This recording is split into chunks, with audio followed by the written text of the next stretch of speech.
Michael Chapman द्वारा लिखित 50 positive habits to transform your life उन चीजों की एक क्विक और आसानी से पढ़ी जाने वाली चेकलिस्ट है जिन्हें आप पॉजिटिव थिंकिंग और एक्शंस को लागू करके अपने जीवन को बेहतर बनाने के लिए अपने आप में जोड़ सकते हैं। Chapman fitness goals, mental habits, भावनाओं, लाइफस्टाइल, पर्सनल आदतों और विकास से लेकर जीवन के सभी क्षेत्रों को कवर करते हैं।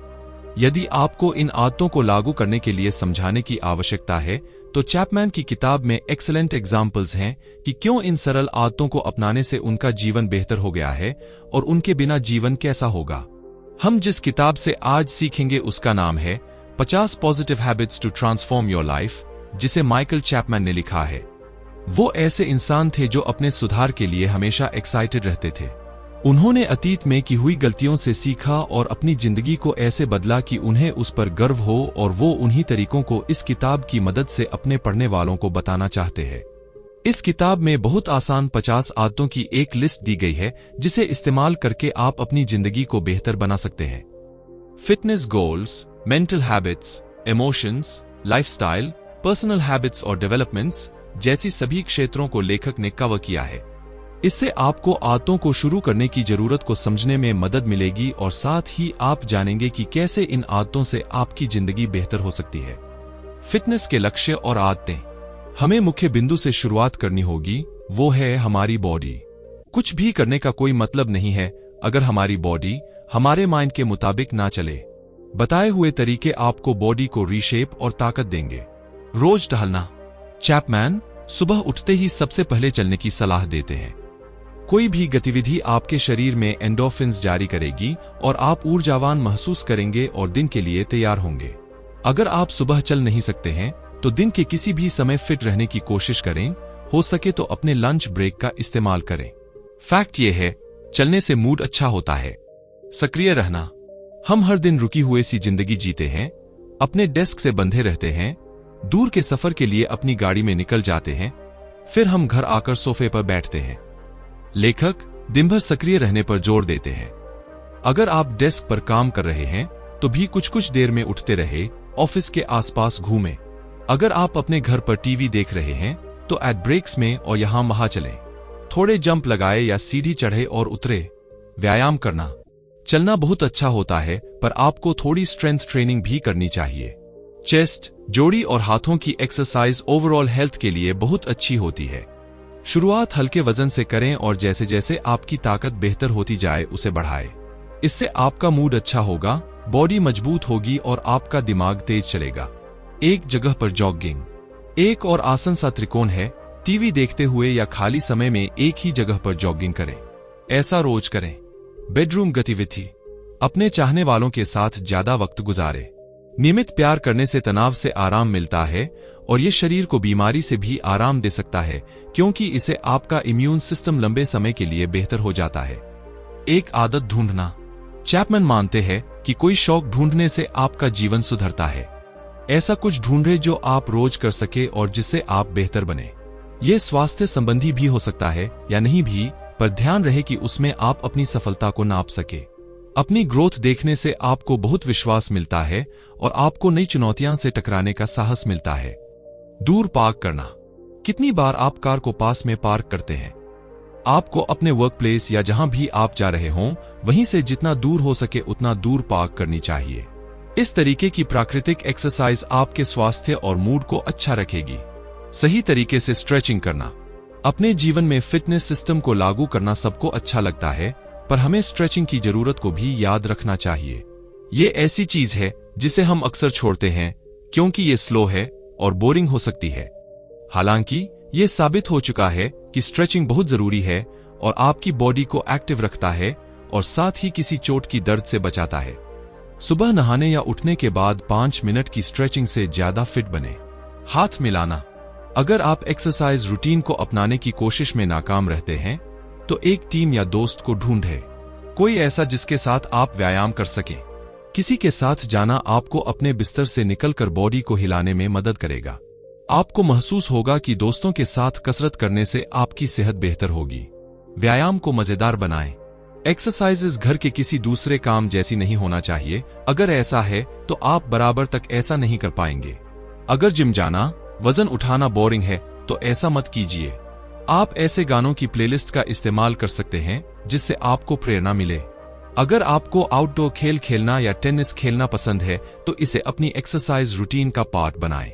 चाहे कुछ भी हो, जब तक हिलडुल रहे हैं, आपके लिए बेहतर है। जो आपको पसंद हो वो करने से आप खुश रहेंगे और उस पर टिके रहेंगे। मानसिक आदतें।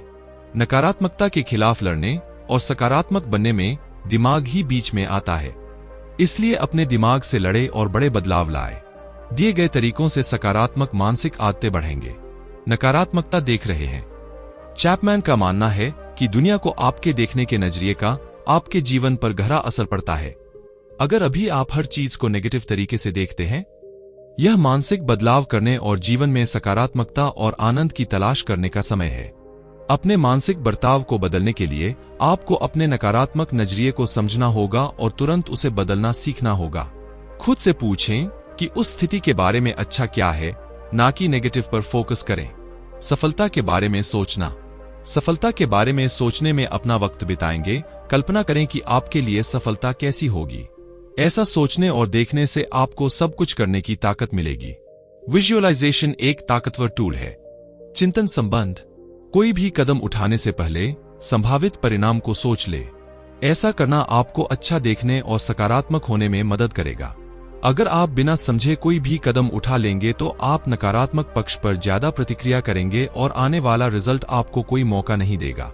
आपकी सकारात्मकता को ध्यान में रखते हुए हमने पहले भी पॉजिटिव रहना और दुनिया को पॉजिटिव नजरिए से देखने को समझा है।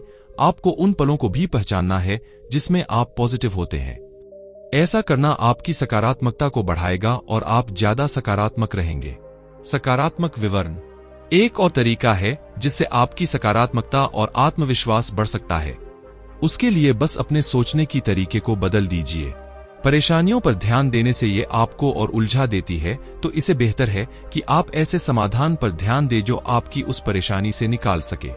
परेशानियों पर ध्यान देने की जगह क्यों न समाधान पर ध्यान दिया जाए। चुनौतीपूर्ण अनुमान। अपनी सफलताओं को स्वीकार करना, कल्पना करना खतरनाक भी हो सकता है। हम सबने जीवन में कम से कम एक बार जरूर धोखा खाया है, कुछ ऐसी कल्पना करके जो गलत साफ हुई है। आपको खुद की कल्पना को ही चुनौती देना है। इसे आप लगातार खोजेंगे और अगर आप गलत हो तो उसे भी खुश हो, क्योंकि आपने कुछ नया सीखा है। अपनी सफलताओं को स्वीकार करना। आप अपने जीवन में अपनी सफलता और असफलता से और भी ज्यादा आरामदेह और जागरूक हो जाएंगे। इससे आप ज्यादा बेहतर होंगे, बिना खुद को हमेशा फेल होते देखते हुए। आप 100% टाइम कभी सफल नहीं होंगे और इंसान होने के समय अपने फेलियर पर ध्यान देना ज्यादा आसान है। आपको अपनी सुरक्षा को गले लगानी चाहिए, उसे सेलिब्रेट करें और उसे वक्त भी याद रखें जब आपको लगे कि आप असफल हो रहे हैं। अपनी असफलताओं की समीक्षा करना। जैसे सफलता को सुलझाना और अपनाना जरूरी है, वैसे ही अपने असफलताओं को समझना भी जरूरी है। समय निकाल कर पता लगाएं कि क्या गलत हुआ और क्यों। अगर आप परेशानी की जड़ का पता लगाएंगे तो अगली बार के लिए तैयार होंगे और हो सकता है भविष्य में उन समस्याओं से बच पाएंगे। दिमाग का खेल। अपने दिमाग की कसरत बहुत जरूरी है। इसे आप सतर्क रहते हैं, ये आपको बेहतर बनाता है और आपको यंग रखता है। रोज अपने साथ माइंड गेम्स खेले।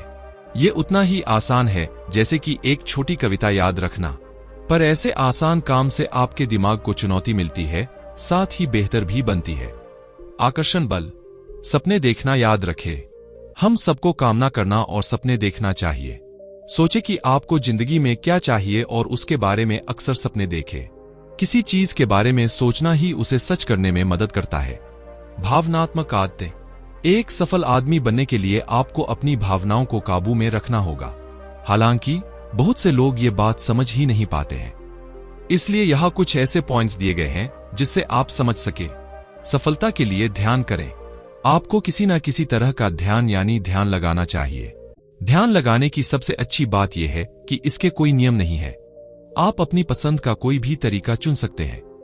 आपको रोज ध्यान करना चाहिए। ध्यान कम समय जैसे 5 से 10 मिनट और ज्यादा समय जैसे 30 या उससे ज्यादा मिनट के लिए किया जा सकता है।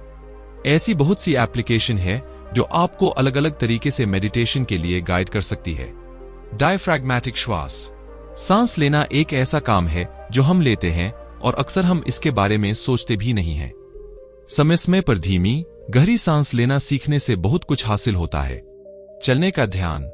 क्या बदलाव के बिना आप बहुत अस्थिर हो सकते हैं और गलत तरीके से चलने से बच सकते हैं? इस तरीके के ध्यान से बहुत व्यस्त होने पर भी आपको मानसिक स्पष्टता आसानी से मिलती है। भावनाओं की पहचान। अपनी भावना से घबरा जाना बहुत आसान है, पर आपको अपनी भावना को समझना चाहिए ताकि हम अपनी स्थिति को बेहतर समझ सकें। जब आपको स्ट्रॉन्ग इमोशन महसूस हो तो उसे समझने के लिए 4 से 5 शब्द ढूंढें। पता लगाए कि आपको वैसा किस वजह से और क्यों महसूस हो रहा है। ऐसा अक्सर करते रहने से आप खुद के बारे में बहुत कुछ सीखेंगे। दृष्टिकोण को एक साथ रखना। अक्सर चीज बहुत बुरी हो सकती है या कभी वो एक इमरजेंसी की तरह आ सकती है। आपको चीजों को एक प्लान के अनुसार रखने के लिए वक्त निकालना चाहिए। अपनी दुनिया को खुले नजरिए से देखें। क्या यही दुनिया का अंत है? हाँ, बस जैसा आपने नहीं सोचा था वैसा होगा। ऐसा करने से आप स्थितियों को बेहतर तरीके से काबू कर पाएंगे। 5 मिनट का ब्रेक। कंप्यूटर के आगे बैठना या घंटा एक ही किताब में घुसे रहना किसी के लिए भी अच्छा नहीं होता है। आप अपना ध्यान केंद्रित करेंगे, फोकस करेंगे और आपके काम करने की क्षमता भी कम होने लगेगी। दिन भर में 5 मिनट के ब्रेक लेते रहे। जो भी आप कर रहे हैं उससे कुछ देर के लिए दूर बनाएं और अपने लिए कुछ वक्त निकले। जब आप अपने काम पर लौटेंगे तो आप रिफ्रेश फील होंगे। आप क्या खा रहे हैं? हम सबने ये सुना है कि हम जो खाते हैं हम वैसे ही होते हैं। आपको अच्छा खाना बहुत जरूरी है। खाने से आपके मूड का बहुत गहरा नाता है। ढेर सारे फल, सब्जी खाएं। अगर आप अपनी बॉडी को सही खाना देंगे तो आप मजबूत और खुश महसूस करेंगे और काम में आप बेहतर परफॉर्म कर पाएंगे। हम जैसा खाते हैं वैसा ही हम फील करते हैं। जिसे भी आपको बुरा लगे ऐसा कुछ ना खाएं। नकारात्मक भावनाओं को संभालें। ये जरूरी है कि हम कभी ना कभी दुखी जरूर होंगे। हमेशा खुश रहना मुमकिन नहीं है। इसलिए जब भी आप दुखी हो ये याद रखें कि ये भावनाएं स्थायी नहीं है। ये कुछ देर के लिए है और ये गुजर जाएगी। इसको देखा न करें, उसका सामना करें और जल्दी ही आपको दूसरी और रोशनी दिखने लगेगी। बाहर बैठना। लेखक ने बाहर खुली हवा में जाने की जरूरत पर भी जोर दिया है। सबको बाहर जाकर गुलाबों की खुशबू को सूंघना और पक्षियों को सुनना चाहिए। इसको बिना किसी व्याकुलता जैसे मोबाइल फोन के बिना करने की कोशिश करें। अपने आसपास के माहौल में खो जाए और कुछ देर के लिए हकीकत को भूल जाए। मानसिक पुनर्निर्देशन, रीडायरेक्शन। क्या आपने खुद को हमेशा पहले नेगेटिव साइड देखते देखा है? आप दुख और गुस्से में ही रखेंगे और कभी ध्यान नहीं देंगे कि नकारात्मक क्यों जीतता है। अगर आप इसे बदलना चाहते हैं तो अपनी नकारात्मकता को चुनौती दें और ऐसी नकारात्मक सोच का समाधान करें। जीवन शैली की आदतें। इस अध्याय में हम समझेंगे कि मूल्यों की इतनी जरूरत क्यों है। कुछ लोग अच्छे लाइफस्टाइल की आदतों पर ज्यादा ध्यान नहीं देते हैं, पर यह एक ध्यान देने वाला चैप्टर है। अच्छी आदत से आप लगातार अपने लाइफस्टाइल को बेहतर बना सकते हैं। इन आदतों से आप अपनी प्रोडक्टिविटी को बेहतर कर सकते हैं। आपके मूल्य क्या हैं? अपने मूल्यों को समझें। इन्हीं मूल्यों को आपके लिए हुए फैसलों और उठाए गए कदमों को आकार देना चाहिए। अगर आपके लिए गए असफल आपके मूल्यों में फिट बैठे हैं तो आप मानसिक तौर पे और ताकतवर बनाएंगे और अपने लक्ष्य, सपनों को पाने की और मेहनत करेंगे। आपका जुनून क्या है? अपने जुनून का पता लगाना जो आपकी जिंदगी बदल सकता है। अगर आप समझे कि आपको क्या मोटिवेट करता है, क्या आपको लगता है अब बढ़ने में मदद करता है, तो आप खुद को थोड़ा बेहतर समझ पाएंगे। इससे आपकी प्लानिंग और फैसला लेना भी बेहतर होगा। एक विजन बनाना। हम विजुअलाइजेशन के बारे में पहले ही बात कर चुके हैं। आपका अपना विजन, एक क्लियर सपना होना बहुत जरूरी है। ये इस बारे में हो सकता है कि आप क्या बनना चाहते हैं या कहां पहुंचना चाहते हैं। प्रेरणा के लिए आपको खुद को देखना चाहिए। अगर आप खुद को कभी हारा हुआ महसूस करी तो पीछे देखें और उस वक्त को याद करें जब आपने खुद को बेहद सफल महसूस किया था, जब आपने कुछ हासिल किया था। उस एहसास को याद करें और उसे आगे बढ़ाने में इस्तेमाल करें। हमें सफलता तक पहुंचने को ही अपना मिशन बना ले। चुनौतीपूर्ण विश्वास। जैसे हम अपनी धारणाओं को चुनौती देते हैं, वैसे ही हमें अपनी मान्यताओं पर सवाल उठाना चाहिए। आपको ऐसे आदमी से तर्क करना चाहिए जो आपसे अलग विश्वास रखता हो। समझे कि क्या उनकी बात में दम है या आप अब भी अपने विश्वास पर ही कायम है। अपने आप से लगातार सवाल पूछे ताकि आप आगे बढ़ते रहें। जाने दो, हम सब अपनी लाइफ ज्यादा से ज्यादा खरीदने के लिए मजबूर है। हम अक्सर अपनी खरीदारी हुई चीजों में ही अपनी पहचान को छुपाते हैं। साथ ही हम इन चीजों को खाने से डरते हैं। पर असलियत यह है कि ये सिर्फ चीज है। हर ऐसी चीज से चूका पाए जिसे आपको खुशी नहीं मिलती है।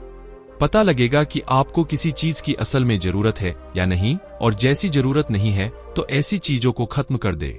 स्वार्थी या निस्वार्थ, आपको ये चुनना है कि आने वाले भविष्य में आपका मतलब होगा या नहीं। आप अपने लिए सब कुछ नहीं कर सकते हैं। अगर आप मतलब नहीं बनाना चाहते हैं तो ऐसा तरीका ढूंढना मुश्किल है जिससे आप जैसे है वैसा होने में ही आपको सुरक्षित महसूस हो और आप ज्यादा पॉजिटिव फील करें। अपने आप को छोटा समझना। ऐसा कितनी बार होता है कि आप खुद को छोटा समझते हैं। लोग अपने नकारात्मक नजरिए की वजह से अक्सर अपने टैलेंट को कम समझते हैं।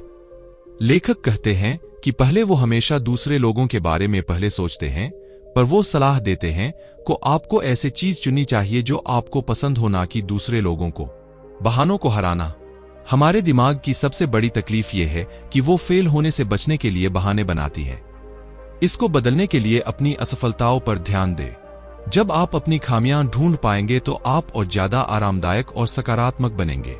बनाना, प्रतिक्रिया नहीं करना। नेगेटिविटी को हैंडल करने का तरीका है क्रिएट करना। उस एनर्जी को अच्छे के लिए इस्तेमाल करें। इसे आपको एक प्रतिक्रिया को सोचने समझने का वक्त मिलता है। कहां क्या गलत हुआ इसे जानने की सोच में खुद को डूब जाने का वक्त दे। व्यक्तिगत आदतें। इस सेक्शन में हम कुछ ऐसी हैबिट्स के बारे में जानेंगे जिन्हें आप अपना सकते हैं। ये सभी खाते मुख्य रूप से आपके ऑफिस या बिजनेस के काम के आधार पर बनाई गई है। अपने दिन को आसान बनाना। अपनी बेकार चीज को खत्म करने को लेकर हम पहले ही बात कर चुके हैं। आप इस मानसिकता को अपनी जिंदगी और अपने दिनों में भी इस्तेमाल कर सकते हैं। अपने दिनों को सरल या आरामदाता बनाने की जितनी हो सके उतनी कोशिश करें। कोई भी काम ना आने वाली चीज को हटा दे जो आपको भटकाती है। बेकार के काम को करने में जो आप समय खराब करते हैं उसे कम करें। उत्पादक रूप से जीना और काम करना ही आपका अंतिम लक्ष्य होना चाहिए। अपने लक्ष्यों की स्थापना। कुछ लक्ष्यों को बनाना बहुत जरूरी है। आपको सबसे कठिन और चुनौतीपूर्ण गोल पर पहले ध्यान देना चाहिए। आपके जीवन के अलग अलग इलाकों में भी लक्ष्य हो सकते हैं और आप चाहेंगे कि छोटे और आसान गोल को पहले पाए पर ज्यादा कठिन गोल से शुरुआत करें और आगे बढ़े। बदमाश आपने अपने किए काम के लिए आभारी लेंगे। एक परियोजना प्रोजेक्ट की शुरुआत। एक योजना और लक्ष्य का होना प्रेरित रहने का सबके बीच तरीका है। आपको लगातार प्लान बनाते रहना चाहिए, साथ ही अपने गोल भी सेट करना चाहिए। याद रहे ऐसा कुछ जरूर होना चाहिए जिस पर आप रोजाना काम कर सके और अपना सुधार देख सके। रोज उठे, अपने प्लान पर काम करने के लिए तैयार रहे और जब तक वो पूरी ना हो जाए तब तक रुके नहीं। विकासशील आदतें। इन हैबिट से आप नेगेटिविटी से पॉजिटिविटी की तरफ जाएंगे, साथ ही आपके दिन ज्यादा प्रोडक्टिव हो जाएंगे। उदाहरण के लिए फोन को सिर्फ साइलेंट और उल्टा करके रख दें से आपका ध्यान हट जाएगा। उत्पादकता प्रोडक्टिविटी निर्धारित करें। क्या आप अपने काम में प्रोडक्टिव है? आप सभी को यह देखना चाहिए कि आप काम पर कैसा बर्ताव करते हैं। क्या आप शिकायत करते हैं और चिड़चिड़ा महसूस करते हैं? ऐसा आप क्यों महसूस करते हैं? समझे कि ऐसा क्या है जो आपको काम पर जाने से रोकता है।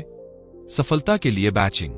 बहुत से उत्पादक विशेषज्ञ सलाह देते हैं कि आपको एक जैसे कामों को एक साथ करना चाहिए। आप देखेंगे कि अपने काम को एक साथ करने, जैसा ईमेल करना, से आप उसे ज्यादा जल्दी कर पाएंगे और बहुत से ध्यान भटकाने से बचेंगे। आप एक लय में ज्यादा तेज से काम कर लेंगे। अपनी प्राथमिकताएं बनाना। आपको लक्ष्य से जुड़ी अपनी प्राथमिकताएं निर्धारित करनी चाहिए। ऐसा करने से आपको ये समझ आएगा कि आपको रोज क्या करने की जरूरत है। आप अपना 3 सबसे जरूरी काम हफ्ते की शुरुआत में लिख ले और रोज ये काम करते रहे। पहले जागना। प्रोडक्टिव एक्सपर्ट्स के हिसाब से सुबह जल्दी उठना सबसे प्रभावी चीजों में से एक है जो आप कर सकते हैं। सिर्फ 1 घंटा पहले उठने से आप अपने आप को कुछ ऐसा करने की अनुमति देते हैं जो आप अन्यथा नहीं करते। हर रोज सुबह थोड़ा जल्दी उठाने की कोशिश करें। आप जो हस्ती कर सकते हैं वो देखकर आप हैरान हो जाएंगे। थोक में काम करना। थोड़े वक्त के लिए काम करने से बेहतर है 3 से 4 घंटों के लिए एक बार में काम करें, साथ ही बीच में कम ब्रेक ले। इसे अपना रोजमर्रा की जिंदगी का हिस्सा बना ले। लंबे वक्त के लिए काम करें, आरामदाता के साथ तोड़ता है। इससे आप ज्यादा प्रोडक्टिव काम कर पाएंगे। ना कहना सीखें। खुद के लिए ज्यादा काम ले लेना और उससे परेशान हो जाना बहुत आसान है। आपको कुछ मौका पर ना करना भी सीखना चाहिए। याद रहे, आपको किसी कारण या बहाने की जरूरत नहीं है। अगर वो काम कुछ ऐसा है जिसे आपको खुशी नहीं मिलेगी तो बेझिझक उसे मना कर दे। अपनी लाइफ पर काबू पाकर आपको खुशी और आजादी का एहसास होगा। सभी आदतों का पालन करें। ये इस किताब की आखिरी आदत है और ये बताती है कि आपको आदतों में बार बार पढ़ना चाहिए ताकि आपको अपने को बार बार याद दिलाएं। निष्कर्ष, ये किताब न सिर्फ काम से जुड़ी आदतों के बारे में है, साथ ही ये पर्सनल आदतों के बारे में भी बताती है। इसके लिए ये किताब उन सभी के लिए है जो अपनी प्रोफेशनल या पर्सनल जिंदगी को बदलना चाहती है। दोस्तों, आपको ये बुक कैसी लगी और आप कौन सी बुक सुनना चाहेंगे, हमें कमेंट में जरूर बताएं। धन्यवाद।